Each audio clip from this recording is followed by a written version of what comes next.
All right, Shalom. First and foremost, I want to give all praise, honor, and infinite glory unto Yahweh, Bahashem, Yahweh Shai, Baharachak Wadash.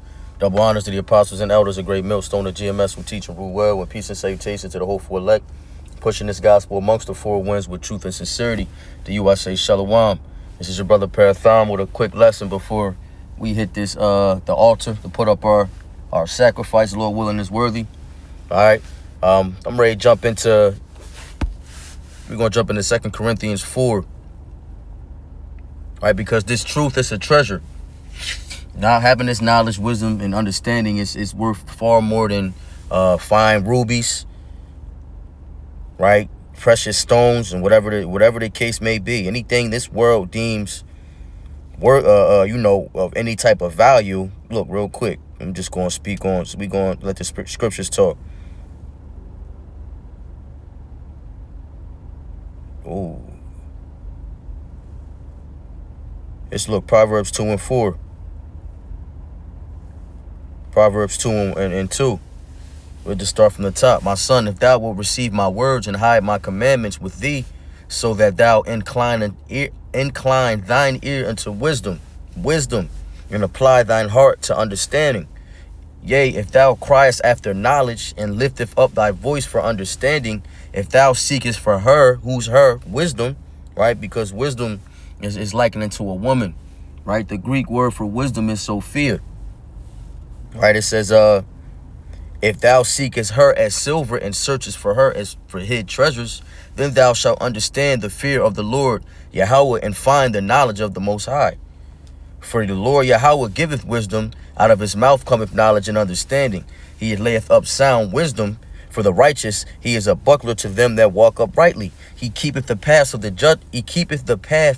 judgment and preserveth the way of his saints.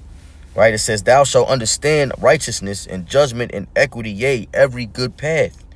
When wisdom entereth into thine heart and knowledge is pleasant unto thy soul, discretion shall preserve thee and understanding shall keep thee. So this is the way. This is the way, man.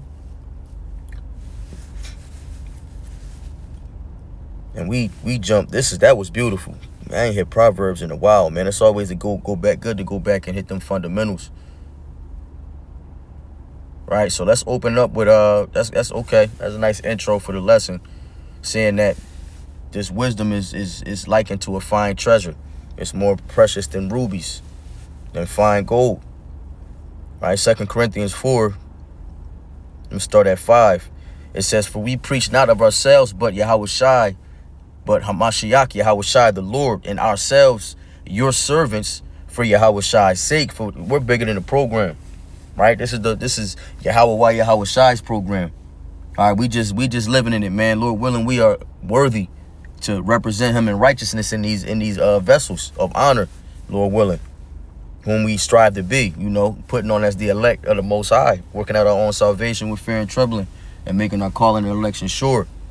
It says verse 6, for Yahweh, who commanded the light to shine out of darkness, have shined in our hearts to give the light of the knowledge of the glory of the Most High in the face of Yahweh Shai Hamashiach.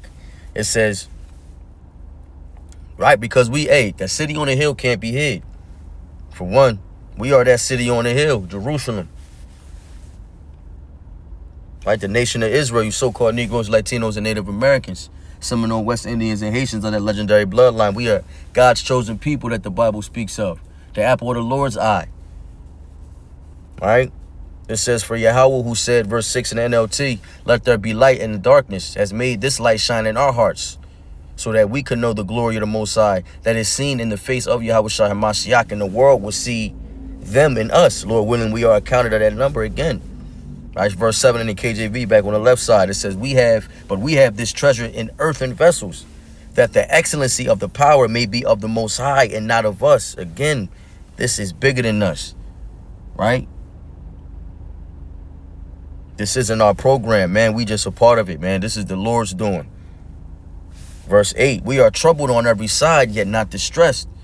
We are perplexed, but not in despair, persecuted, but not forsaken, cast down, but not destroyed, always bearing about in the body in the body the dying of the Lord Yahushai, that the life also of Yahushai might be made manifest in our body, for which we live are always delivered unto the death of for Yahushai's sake, that the life also of Yahushai might be made manifest in our mortal flesh. So then death worketh in us, but life in you. And that's beautiful. I'm going to do another lesson on that. The point was in 7 here. This lesson, we're going to lock in on verse 7. For our treasures, it says, but we have this treasure in earthen vessels, that the excellency of the power may be of the Most High and not of us. Got some precepts here. 2 Corinthians 4 and 1. It's the top of the chapter. It says, therefore seeing we have this ministry, as we have received mercy, we faint not. Why? Because we understand. Have given that knowledge, the full understanding, and you know, the discretion of what's going on and what this is really about. We see what's in front of us, what lies in front of us. Right? Paul said, I have a crown is laid up for me, for I have finished my course, roughly paraphrasing. Right? And we hope to be following his footsteps, ultimately the following Yahushai's footsteps, because he's the author and finisher of our faith. The greatest example ever. Amen. Matthew 13:44. It says, again, the kingdom of heaven is like unto treasure hid in the field, that which a man hath found he hideth, and for joy thereof he goeth and selleth all that he hath, and buyeth that field. Right? It's verse 52. Then said he unto them, therefore every scribe which is instructed unto the kingdom of heaven is like unto a man that is a householder, which bringeth forth out of his treasure things new and old. Verse 44 is beautiful. The kingdom of heaven is like unto a treasure hid in the field. Right? Because the kingdom of heaven, along with everything that comes with it, is a treasure in itself. And the Lord revealed it to us and hid it in us. Right? We Clark Kent's walking around. Knowing with possessing this knowledge and possessing this knowledge and being in this flesh goes right back to the verse that we brought out. Having this treasure in earthen vessels. Right? We're hiding this treasure in our spirits. Right? And now we find everything else. We count, hey, what Paul say? I've counted all things dung, man. None of this shit matters no more to us. Yeah, we use wisdom and move as wise as serpents and harmless as doves, because we have to finish our course. And it brings us joy. It says, again, the kingdom of heaven is like unto the treasure hid in the field, the which when a man have found he hideth, and for joy thereof go and selleth all that he have. We putting off that old man. Everything we held in high regard, we chalking it. Like that shit ain't worth nothing now. This truth is what matters, because it pertains to our salvation. Now we're putting on as the elect. Now we seeking to please the Lord, not seeking to get a raise at our job and become the top dog at our job, or become the best father or the best husband. Right? Fuck all that shit. That's gonna come when we get the kingdom. We gotta work out our own salvation with fear and trembling, and in doing so, we putting the Lord first, man, and then us. Right? And then our family, and then whatever order works for your balance and works for you, works for the hell specifically designed that the Lord has set upon all of us individually. That's what it's all about. What does it say? Ephesians 3:8, unto me whom am less than the least of all saints is this grace given, that I should preach among the Gentiles the unsearchable riches of Hamashiach Yahushai. Right? Because before Paul's mission was to go and speak unto the Gentiles, the Israelite foreigners, the Hellenized Jews, the Israelites that look like the other nations that have been scattered, and then generation upon generation have began to walk and talk and appear as these other nations. But the bloodline going back to Abraham, Isaac, and Jacob. Paul's mission was heavy. He wrote damn near most of the New Testament. Bidding into the marriage, going and traveling from city to city and bidding to the marriage, and singing that new song and with discernment, seeing who knew the lyrics. And look at us now. Hey, I'm so-called I look like a so-called Negro, right? But my grandfather was Ephraim. He's a pancake unturned. We look like everybody, man. But it's the spirit that's dealing. It's the spirit that beareth witness with the spirit.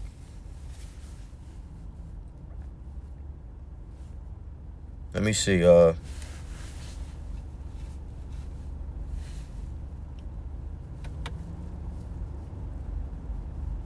Yeah, look, Colossians 1:27 is just, backing up Ephesians 3.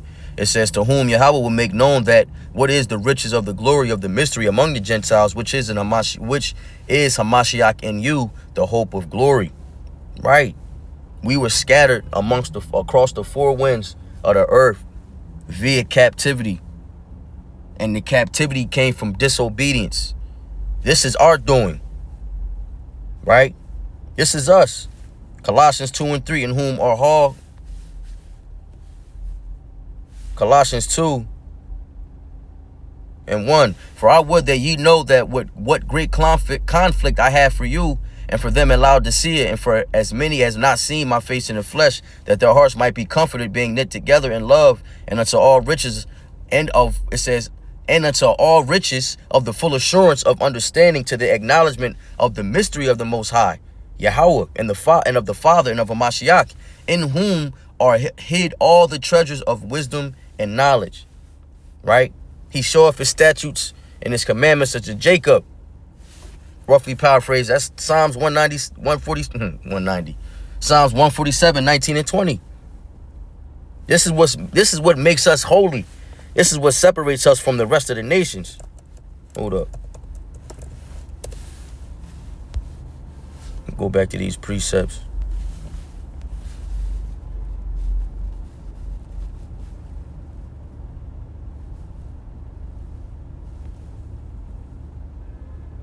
Damn, they not letting me show how long I've been. Con, it's all good. Just don't want to go over. Still waiting on brothers to pull up. Let's see. Where were we?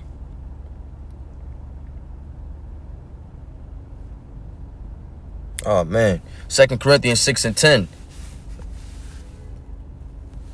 I have to start up.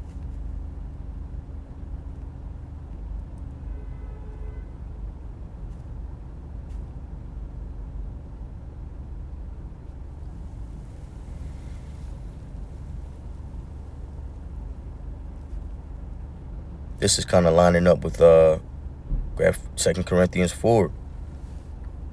We're going to start at 7. By the word of truth, by the power of the Most High, by the armor of the righteousness on the right hand and on the left, by honor and dishonor, by evil report and good report, as deceivers and yet true, as unknown and yet well known, as dying and behold we live, as chastened and not killed, as sorrowful yet always rejoicing, as poor yet making many rich, having nothing and yet possessing all things. That's heavy. Because what does it say in Isaiah? Roughly paraphrasing, it says, come ye to eat. I gotta get that, man. Salakia. What is that? Buy without money. Isaiah 55.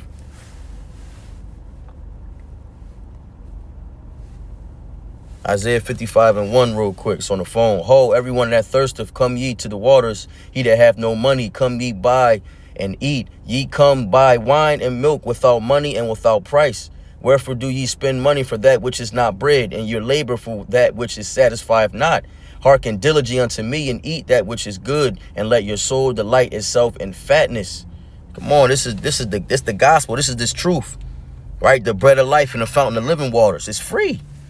Right? It was given to us free, so we received it free, so we're going to give it for free. Right? We're entering into men's labors. What's other men's labors? What's that? Our forefathers. John 4:38? We big. This big program is bigger than us.